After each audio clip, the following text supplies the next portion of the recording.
Analisis bahan ajar teks dalam kompetensi dasar pengetahuan dan keterampilan pada kurikulum 2013 di SMA dan SMK. Asah kemampuan bahasa Indonesia SMA SMK kelas 11 semester 1. Teks prosedur. KD 4.2 mengembangkan teks prosedur dengan memperhatikan hasil analisis terhadap isi, struktur, dan kebahasaan.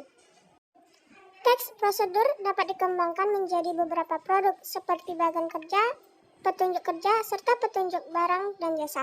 Semua produk tersebut disusun dengan memperhatikan langkah-langkah terstruktur dan bahasa yang mudah dipahami.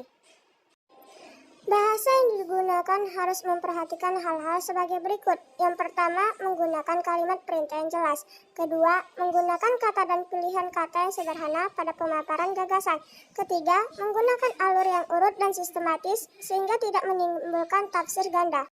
Keempat, kalimat yang digunakan langsung menuju arahan yang dikehendaki. Teks prosedur harus disusun dengan memperhatikan urutan isi sebagai berikut. Pertama, penentuan pendahuluan tentang pentingnya prosedur yang ingin diperoleh jika prosedur dilaksanakan dengan baik disampaikan. 2. Penentuan tujuan bagian ini berisi hasil akhir.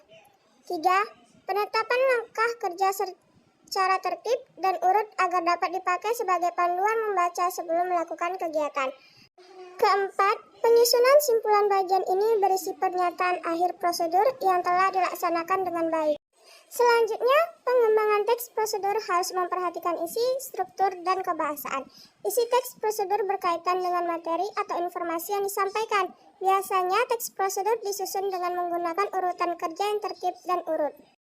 Struktur teks prosedur berkaitan dengan format atau hal-hal pokok yang harus ada dalam teks prosedur, yaitu tujuan penulisan, langkah-langkah kerja, dan bahan penutup, di mana berisi simpulan harus ada di dalam teks prosedur tersebut.